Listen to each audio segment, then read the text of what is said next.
Morning and welcome to What Does It Mean to Be Human podcast. And I'm here, my name's Ben Gare. I'm here with my mate Ron Saylor. And today we're going to be sort of diving into the topic of integrity and, what do we say? Integrity and personal responsibility.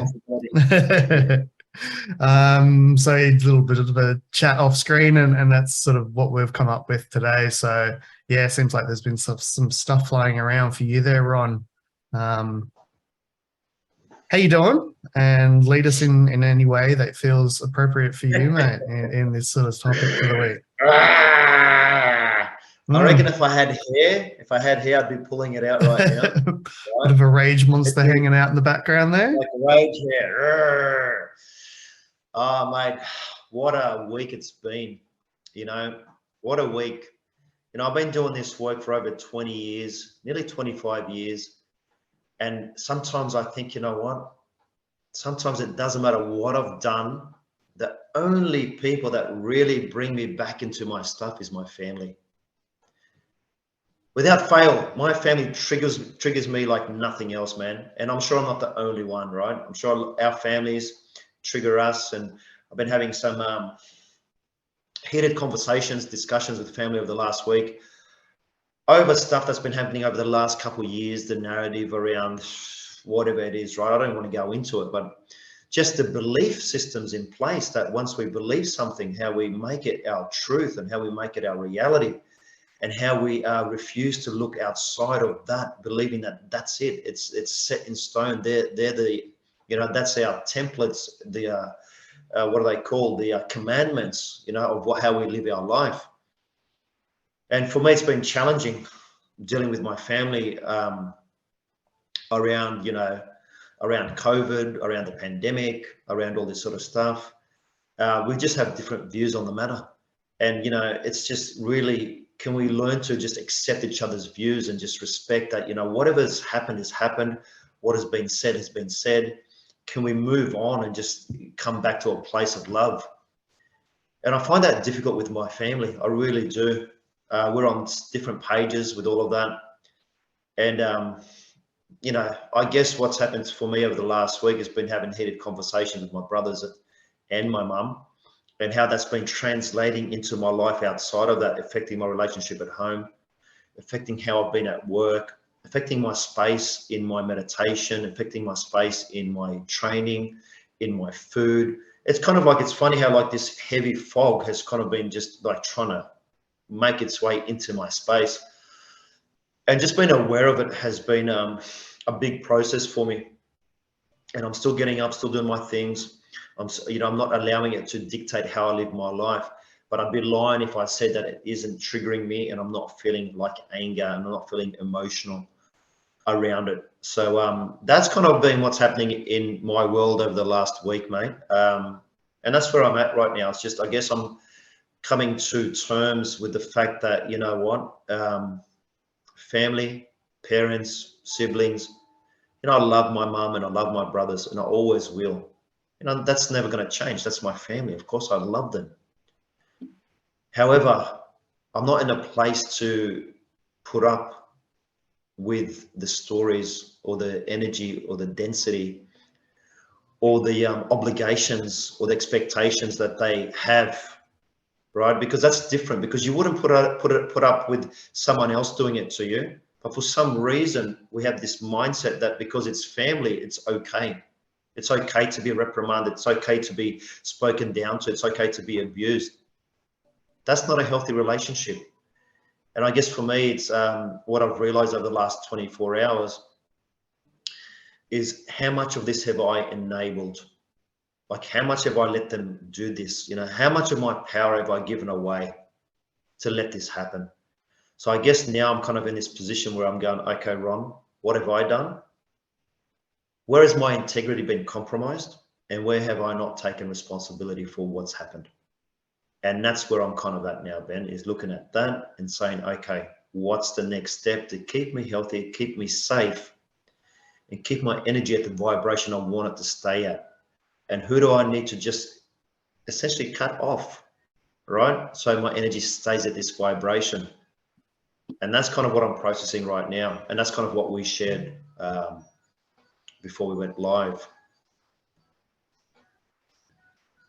Yeah, there's kind of always that sort of statement that if you think you're enlightened, go hang out with your family for a week and come back and see where you're at. You know, because we've definitely talked about it before, that they have that beautiful place of being able to know you the deepest, so therefore trigger you the most as well. You know, so it's always a bit of a tough one. Family really bring that into place for people generally. So I get that. I personally am an only child, so I just don't even comprehend the whole brother sibling thing. I don't have cousins that are too close in my age group, so therefore never really hung out with them either. So yeah, I don't really get the whole bigger extended family or close family beyond just my parents. So that story is difficult for me to kind of dive into beyond an intellectual level, because I don't have a felt sense of what that means or looks like. So yeah, it's a blessing and a curse in many ways. People go, oh, you're so lucky not having brothers or sisters, because you don't have to deal with that story that comes up around all those kinds of things. But then I don't have, I have other experiences, so it's totally different in my world. But coming back to this idea of integrity and personal responsibility, it's like, at the end of the day, the only person that can look after you is you. And definitely we've also said kind of the things along the lines of, you know, no matter who you hang out with the most and how deep you truly know somebody, you will really never know their experience, you know, because we've all, they've even done studies with twins that have grown up identically and had similar experiences for the most part. And they find them wired very, very differently, because just our own personal story and what we're here to learn, and how that looks in the beliefs that we take on, you know. So I can imagine it must be very difficult when you're hoping that these people are the ones that have got your back and that are there for you, and able to understand, if not empathize with your experience or your understanding or your way, even if they've got a different one, just how we're navigating the world, because we all choose our path, we all choose how we're going to play out this story, you know. And yeah, for me, integrity is one of those big pieces of taking responsibility that is just one of the most fundamental basics of navigating life in a way that you're not constantly like, oh, what did I say? What did I do? What narrative have I created that I need to keep up with because I wasn't in integrity when I started the narrative? You know what I mean? So this is about the peace of mind that comes with living an integrous life, because if you don't, these are those things that you would need far more sessions to go unpack, because you did something intentionally wrong and you're trying to like justify the reasoning behind doing it. But in fact, it wasn't integrous in the first place. So therefore, you shouldn't need any kind of therapy around it at all, because you just know in your heart of hearts that you were doing what you knew at the time with the information you had. And we can all be wrong, and we can all go back and clean up those bits that need to be in life, you know, that weren't, they were in the understanding that you had in the moment that you created the story, but they may not be the story that you've upheld moving forward. So being integrity is one of these high personal responsibility points of like, well, I don't need to justify a story, because I know that I'm just sharing what is from this perspective, you know. And so by living a more integrous life, we start to, again, just be able to navigate freely from the perspective we're at. And if we need to clean stuff up, we do. Mm. Anything landing for you over there? Yeah, look, I think what you're sharing, and we've talked about this before, you know, we all develop our own definition of things. You know, we all have our own perception, and that perception creates our reality of what we think is. Man, it doesn't mean it's the truth, right? It's just how we see life. You know, it's how we kind of come up with things. And you're never going to see eye to eye with things. And especially when it comes to my family, I can only speak about myself, right? I've always never really seen eye to eye with my family. You know, I've always been the one that's kind of like, oh, he's the hippie in the family, right? I step outside of the comfort zone. I challenge them because I challenge myself. And when I challenge myself, naturally, I'm going to challenge them without me doing anything because I'm stepping out of that dynamic, right? I'm stepping out of, well, here's the middle child. He's usually the peacemaker. He's usually the one who's calm. He's the friendly one. Hold on a second. Why is he not being like that now? Perceived. I could still probably be that way, but the perception has changed based on what they see me doing differently, right? So for me, it's really now coming to that, well, you know what? It is what it is, and it's true. And I just think for now, it's like we all do things to navigate our way through our life, right? And how do we approach that? What steps do we take?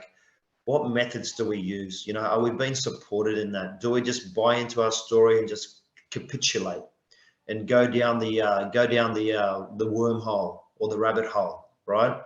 So for me, I could see how I could easily go down a rabbit hole and feel sorry for myself and start blaming my family. And yeah, like I was angry, no doubt, and I did swear, and I was like, you know, but at no point am I abusing or blaming anyone, because what's the point, right? At the end of the day, all it does, it puts me in that low vibration, and then no one gets anywhere.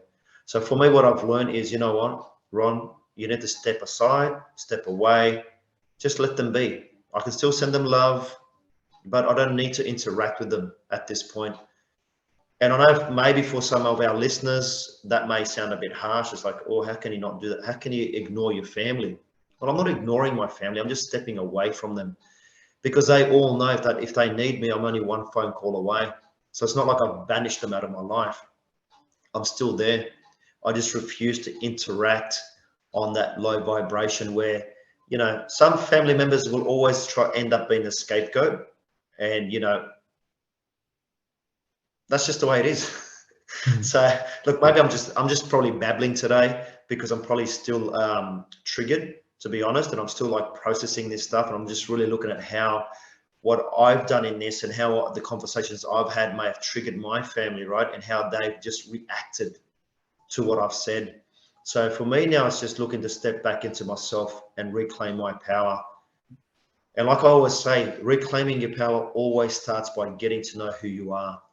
And when you start to get to know who you are, some people are just not going to respond well to it because you're going to challenge them. It's just that simple. Because when you start to know who you are, you know what you want, and you're not going to put up with it. You're not going to put up with bullshit. You're not going to enable people to bullshit, nor are you going to enable yourself to bullshit others.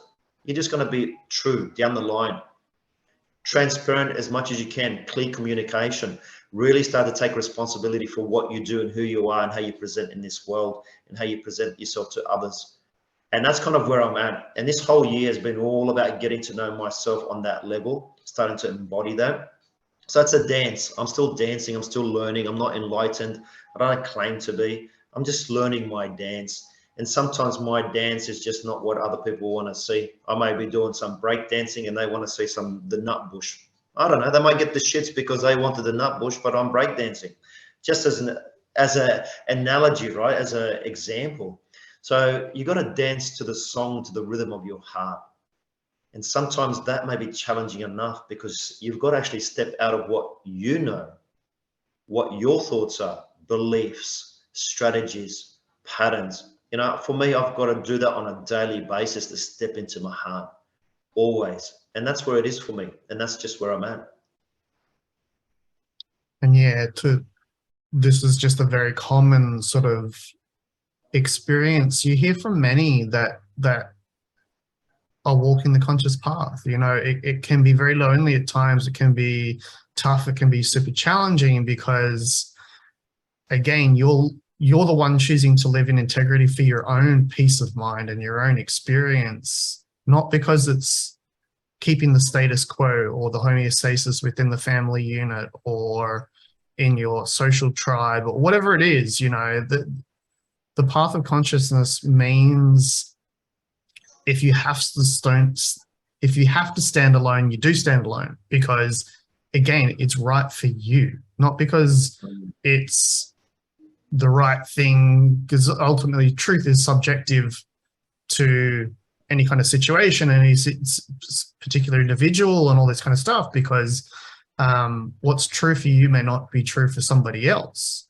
But again, it's what do you stand for in your own world and your own reality. And this is where the integrity comes from, because again, if it's truly your heart's desire and you're wanting to champion a certain kind of idea or thought or system, it's you have to stand within your own inner strength to be that thing. And again, that's where you may not get the support of family, but that's when you also start to bring in your own tribe and your own family and your own crew that you don't have to explain to, you know. And I think we have this romantic idea that families should all get along and blah, blah, blah, that you know, it's all peace, love among beings. And it's just not, it's just not the way. And if anyone's ever achieved that, fucking all the more power to them. That's awesome. I'm super happy that that's the experience you get to have. But just know that for many, it's probably not gonna get there, you know, or the reality. Again, that doesn't withdraw love. That doesn't withdraw understanding or empathy for others within that unit. But this is again about the self-preservation of being true to you and what you're upholding within the world, and being honest about the experience you want to have. And just because you've built up family systems or friend systems or social systems, as you start to come further into consciousness, you may have to take the hard lesson of, this is not actually propelling me forward. This is not keeping me on the track I need to be on to bring my thing into the world, you know, because if they're holding you back in any way, as much as it sucks to say and to think that you're alone in this or it's not in alignment with them, you could only park yourself on the side for so long before that's going to become an internal struggle with again taking up more headspace, more areas that just shouldn't need to be an issue, you know. And so we start to build our own. I certainly know, like my family, I have very, very deep family that I call family, and they're not blood related. You know, they're very much people that I've built in my world because I'm walking my path and they support it, and that's all they need to do. And a lot of them don't even understand my reality, but they're supportive of it, and that's the best you can ask for from anybody. You know, it's just like, okay, Ben's a bit weird, but sure, okay, he's got some good ideas sometimes. You know, so that's all I ask for, because that to me is probably the high definition of family, because regardless of your individual thoughts and feelings and ideas, that they have enough love for you that they stand by you and have your back, because they care about who you are. And even if we have differing opinions, you know, because this is this is human, you know, and if the more you can build that kind of community around you, I feel like we're going to be in a better place to be just free to be ourselves. Yeah,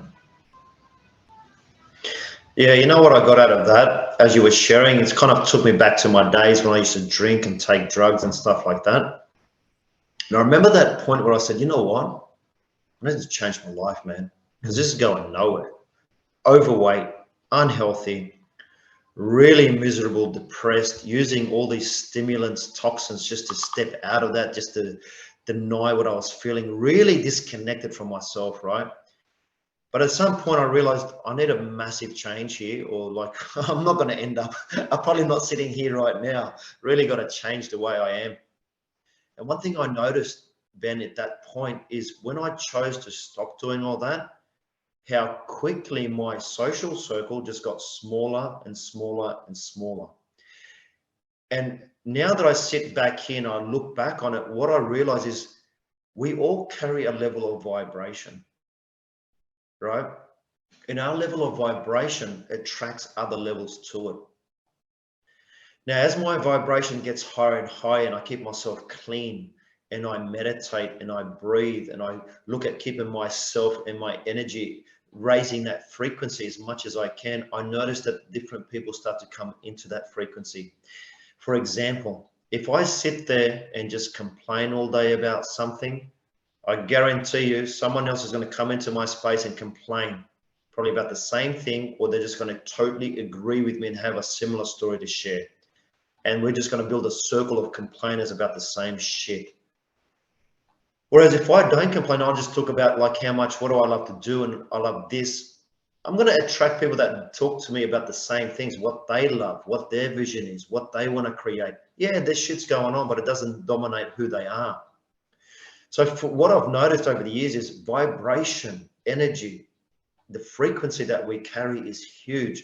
And look, for some of us that are in tune to this, this makes a lot of sense. For some people, this may be new to them. Consider this just as information and explore it for yourself to see whether that makes any sense to you. But for me, that's one thing I really tapped into, is the level of vibration makes such a huge impact into like how we attract people. And I guess, you know, family, and this is the crazy thing, coming back to family, my family's vibration, I can't resonate with anymore. I just can't resonate with it. And I find that I can only tolerate it for like certain small amount of time. And for me, it's like, you know, there's that old part of it that goes, oh, the guilt kicks in.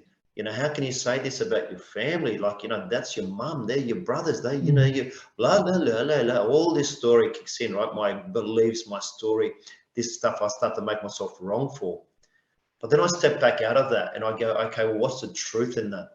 And the truth is, man, I love them, but I can't sit in this vibration anymore because it drops my energy, and I can't sit, and not just them, it's anyone around me that has a low vibration, people that like to complain a lot, people that like to blame the world for their problems, people that don't take responsibility for themselves, people that compromise their own integrity just to keep things easy and simple so they don't have to like face the truth.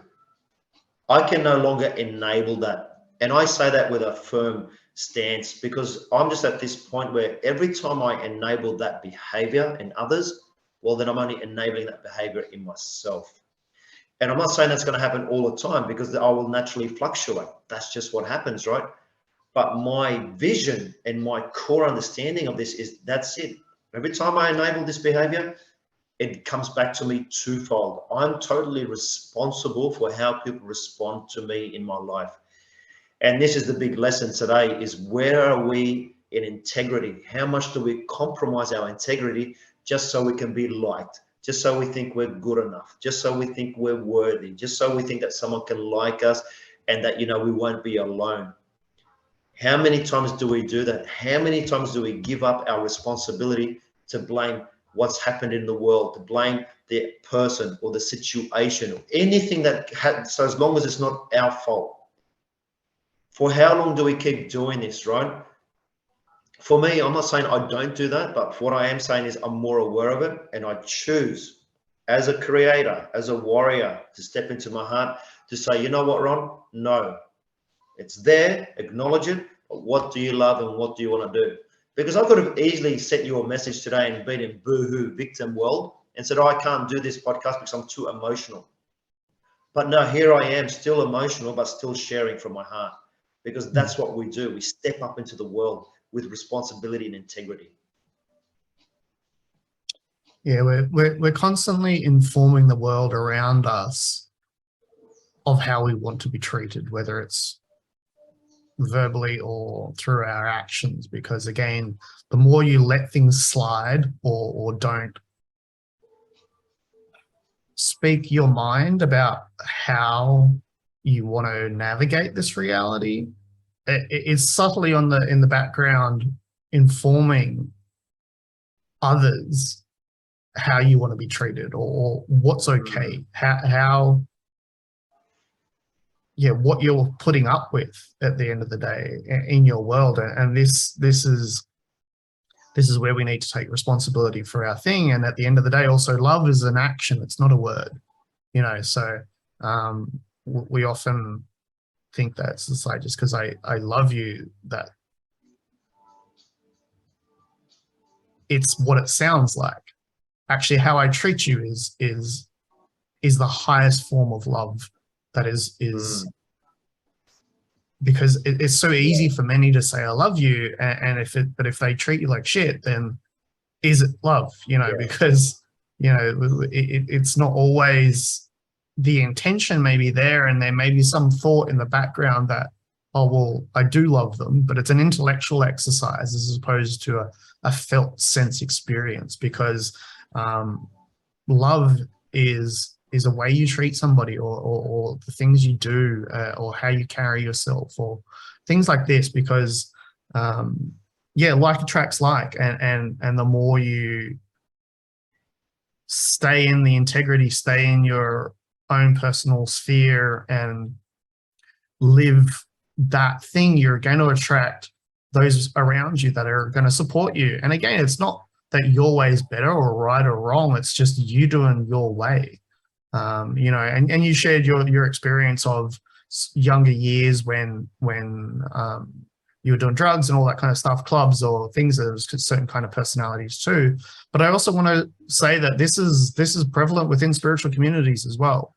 So don't think just because one path is chosen to be slightly more conscious than another that it doesn't happen. I've been in many, many tantra circles and stuff like that, where it's like I spent years in them, and then I kind of started to think, would I trust anyone here to have my back, truly have my back, And it was like, no, I saw a bunch of individuals in spiritual communities that claim certain levels of consciousness and things like that, that I wouldn't trust. And those that are more on the sort of maybe unconscious side, but deeply conscious within themselves and reality, I would 100% trust to have my back, so that it doesn't have to, this is just about being constantly vigilant with yourself. Are you in alignment? Are you okay? Are you in integrity? Are you, fulfilled in what you're doing?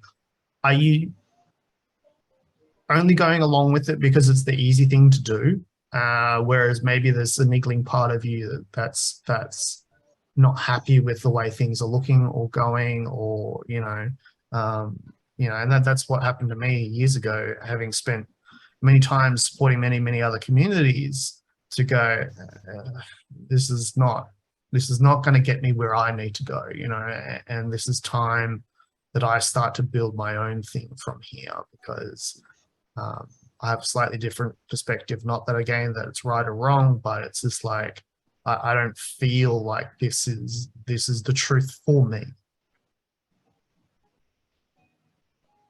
Yeah. Look, I like you said something about it doesn't matter where you are, right? Spiritual circles or different lives that you've had. It's so true. It's almost like it doesn't matter, because the stimulus coming at you can be anywhere. It's just, how do we respond to the information? It's like, where are we placed in this positioning, like in all this sort of stuff? Because You know, Ben, you're right. It doesn't matter what the scenario is, who it is. It's where am I in this scenario? Where am I placed? How am I being? You know, what am I doing? And I probably can't state this enough. Is like, you know, everything always comes back to the individual, always comes back to me. And that's one thing I'm really starting to learn. And I've known about this shit for years, right? But I feel like the last 6 months or so, this last 12 months has been really about learning to embody this feeling. And this is something you've shared in the past, Ben, where like when you try something new, a new modality, you really allow yourself to immerse in it for a couple of years. You know, you don't just do it for 6 months and go, yeah, okay, I'm good. You really allow yourself the story. You allow yourself to go into the flow, to see what parts come up, to see what you need to do, to see how you process, respond, react, whatever the stimulus may be, the information coming at you. How do you integrate it? How do you process it? How does it make sense to you? And this is an important thing. Like when we come into this world to be individuals, to have that experience as an individual, have that experience as a human being.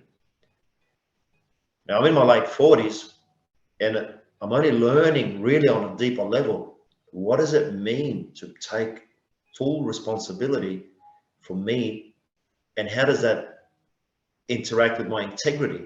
Do I compromise integrity based on my belief system in order just to, you know, for someone to like me or for me to go here or go there, just to pretend? Is it really serving me? Is it really serving that person or the situation?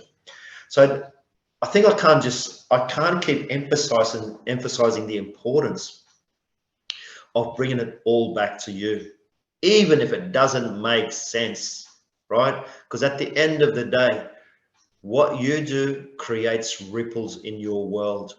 It doesn't matter what others are doing. It only matters what you're doing.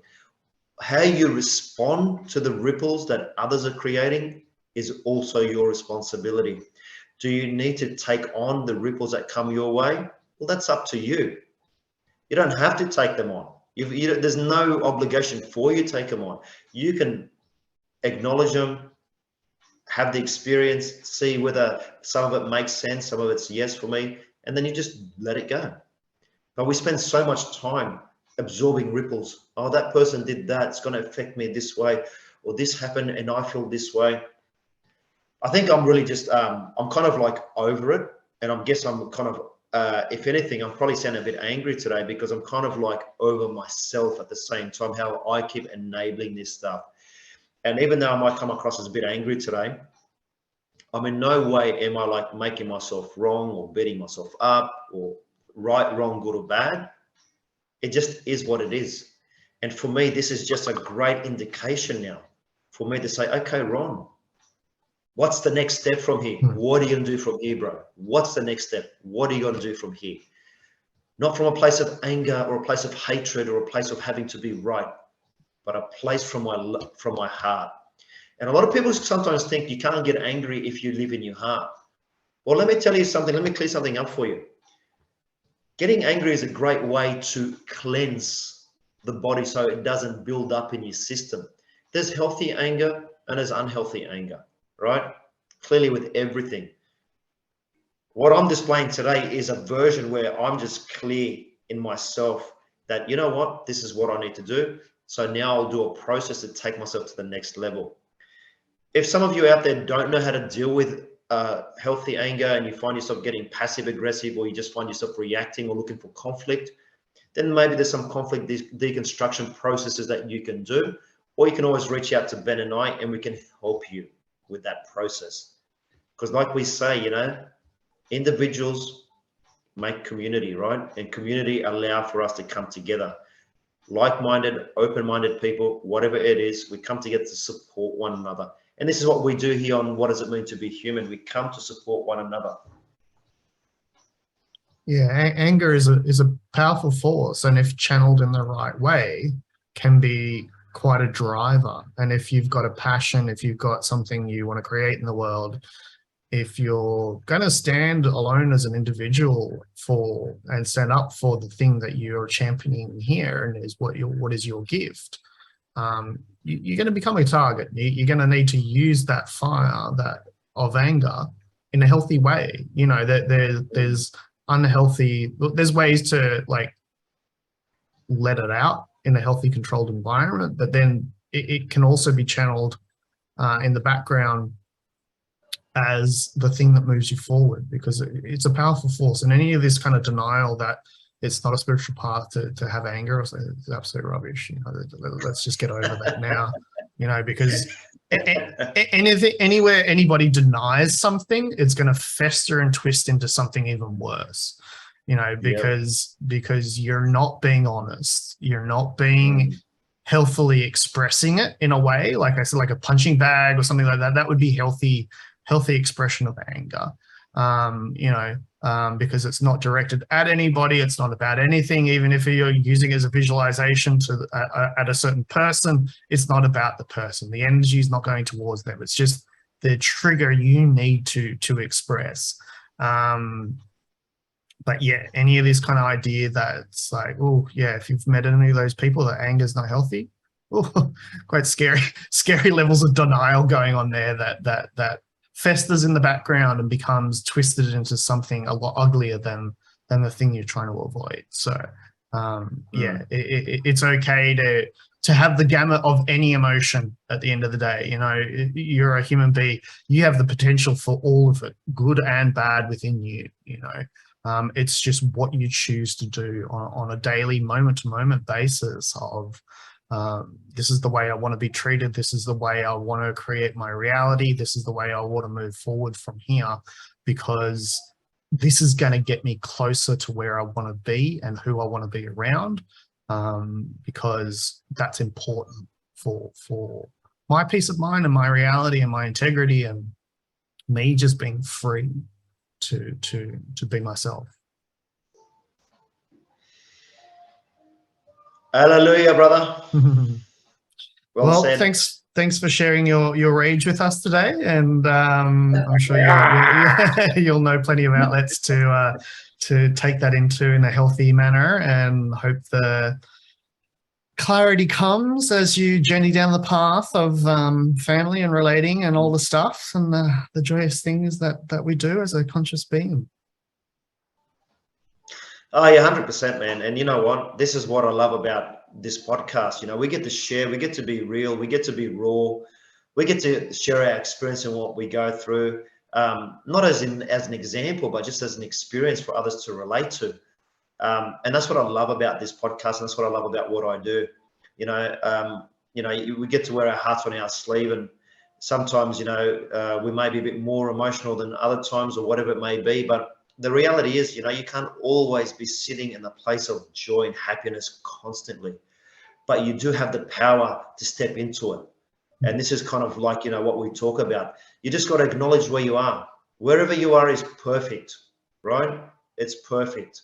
And it's just like, what's the next step? Always, what's the next step from here? So yeah, mate, I'm looking forward to integrate this over the next few days, and just see what comes up in my meditations. And mate, we'll chat next time.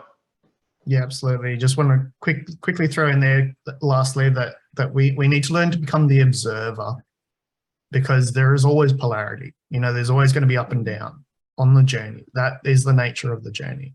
That doesn't stop. What stops is you identifying with the drama or with the stories or with the ups and downs and wallowing at its worst and elated at its highest. It's not to numb out either of those experiences, but to start to observe that whatever is up is going to come down afterwards, and what is down is going to come up. So it's starting to navigate from that place of being okay with all it is, because that is the journey. You know? So yeah, good luck out there. And if you need any support with any of these kind of concepts, feel free to reach out to Ron or I, and we'll be doing it again this time next week. Thanks, guys.